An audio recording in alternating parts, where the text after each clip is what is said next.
Wis, Bukannya coba aku kowe. kowe wae.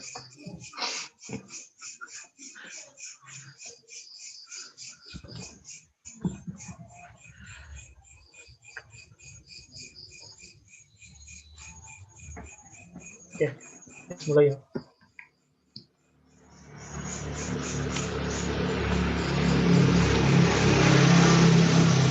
Assalamualaikum warahmatullahi wabarakatuh. Kami dari kelompok 8B akan mempresentasikan hasil diskusi kami tentang keseimbangan panas pada tubuh manusia. Saya sendiri Novel Pratama dengan NIM 621141940 dan rekan saya Delavasio Pasia dengan NIM 62114194041. Untuk materi pertama akan dibacakan oleh Nafsa. Silakan.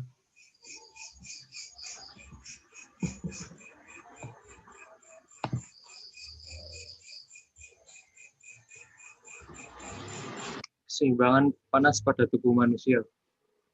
Pengaturan suhu tubuh dikendalikan oleh keseimbangan antara pembentukan panas dan pengeluaran panas.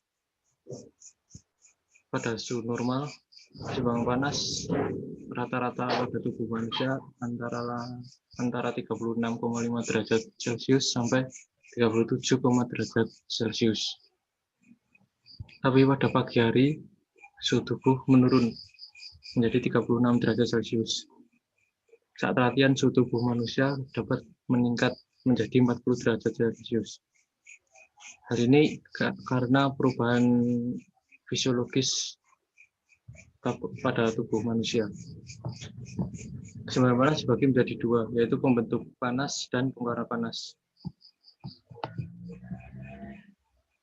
Pembentukan panas dibagi menjadi 6. 1. Kecepatan metabolisme basal semua sel tubuh. 2. Aktivitas otot. 3. Metabolisme tambahan yang dipengaruhi oleh pengaruh tiroksin terhadap sel. 4. Metabolisme tambahan yang disebabkan oleh pengaruh epinefrin. 5. Metabolisme tambahan yang disebabkan oleh meningkatnya aktivitas kimiawi di dalam sel sendiri, terutama bila suhu di dalam meningkat. Yang keenam, metabolisme tambahan yang diperlukan untuk pencernaan, absorpsi, dan penyimpanan makanan. Pembentukan panas merupakan produk metabolisme tubuh, di mana kecepatan pembentukan panas disebut juga dengan kecepatan metabolisme tubuh. Yang kedua ada pengeluaran panas. Pengeluaran panas dibagi menjadi dua faktor. Yang pertama, seberapa cepat panas yang dapat dikonversi dari tempat asal panas dihasilkan, yakni dari dalam inti tubuh ke kulit. Yang kedua, seberapa cepat panas kemudian dapat diantarkan dari kulit ke lingkungan. Pengeluaran panas dipengaruhi oleh 4 mekanisme penghilangan panas. Yang pertama, radiasi.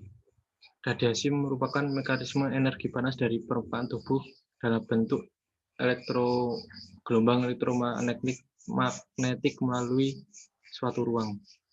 Yang kedua ada konduksi. Konduksi merupakan perpindahan panas antara objek yang berbeda suhunya melalui kontak langsung objek tersebut.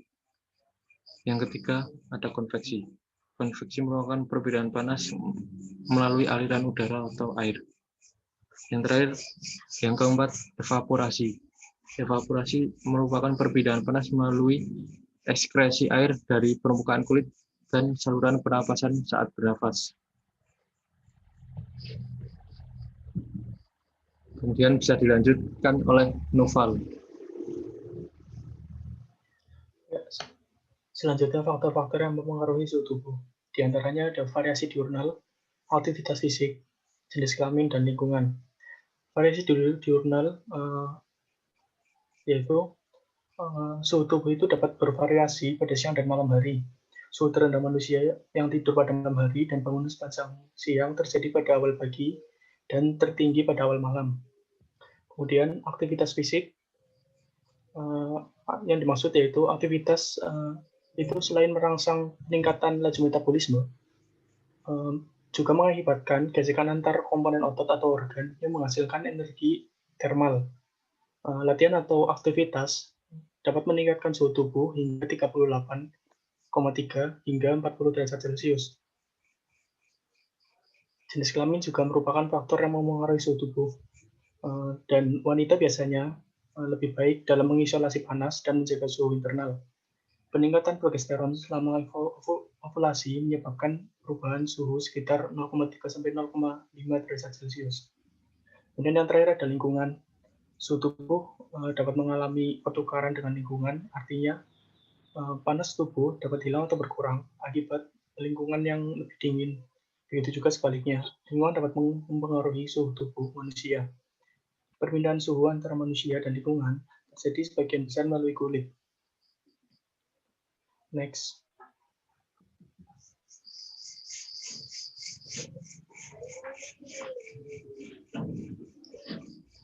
Kemudian ada kedaruratan panas. Di sini tingkat kedaruratan panas pada suhu tubuh terbagi menjadi 3, yaitu heat cramps, heat exhaustion, dan heat stroke. Heat cramp sendiri merupakan salah satu kejang otot yang terjadi ketika sedang melakukan olahraga atau beberapa saat setelah melakukan olahraga. Ini juga bisa disebut kram.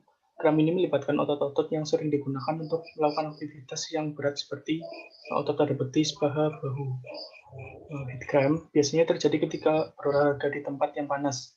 Selain akibat dari berolahraga di tempat yang panas, kram ini juga bisa terjadi karena tubuh kekurangan cairan diakibatkan oleh keringat yang terlalu banyak saat berolahraga. Dan penyebab dari heat cramp sendiri terkait dengan menurunnya kadar sodium, potasium, atau magnesium, serta cairan dalam otot. Keringat yang dihasilkan oleh tubuh mengandung kadar sodium yang tinggi. Dan ketika tubuh mengeluarkan keringat yang berlebih, sel-sel tubuh, khususnya otot, mengalami keadaan hiponatremia atau kurangnya kadar natrium yang merupakan faktor penting dalam kontraksi otot. Hal tersebut menyebabkan tubuh akan mengalami beberapa gangguan yang menyebabkan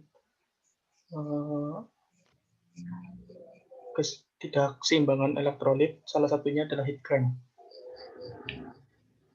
Selanjutnya ada heat exhaustion. Ini bisa disebut kelelahan akibat suhu tinggi. Dan ini terjadi ketika suhu tubuh meningkat secara berlebihan, tetapi tubuh tidak dapat mendinginkan diri secara cepat. Hal ini biasanya dirasakan oleh orang-orang yang menghabiskan banyak waktu di luar rumah, seperti atlet atau bekerja di luar ruangan. Meski begitu, pada dasarnya kelelahan ini dapat terjadi pada siapa saja. Dan terdapat 2 jenis heat exhaustion. Yang pertama, penipisan air dan penipisan garam.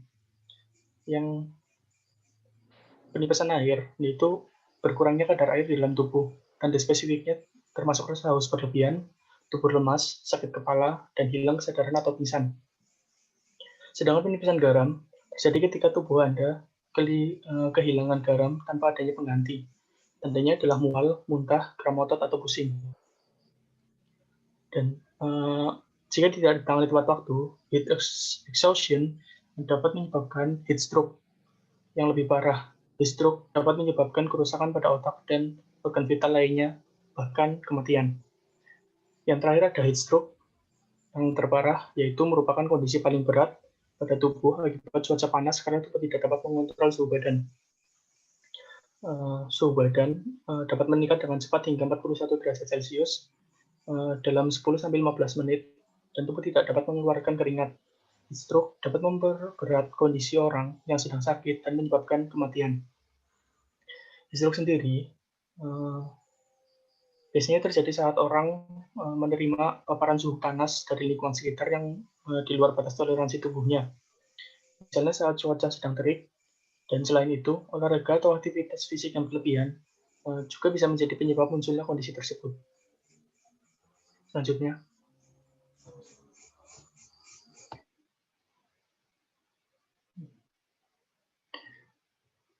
Selanjutnya ada pengaturan suhu tubuh. Tingkat respon hipotalamus terhadap penyimpangan suhu tubuh disesuaikan dengan cara yang sangat cermat, sehingga panas yang dihasilkan atau dikeluarkan sangat sesuai dengan kebutuhan untuk memulihkan suhu ke suhu normal. Terdapat dua pengaturan suhu tubuh, yaitu termoreseptor perifer di kulit dan termoreseptor sentral yang berada di antara hipotalamus anterior, medula spinalis, organ abdomen, dan struktur internal lainnya. Termoreseptor perifer itu memantau suhu kulit di seluruh tubuh dan menyalurkan informasi mengenai perubahan suhu permukaan ke hipotalamus. Sedangkan termoreseptor sentral yaitu untuk mendeteksi perubahan suhu darah. Lanjutnya. Ya, terima kasih. Sekian presentasi dari kelompok kami. Terima kasih. Wassalamualaikum warahmatullahi wabarakatuh.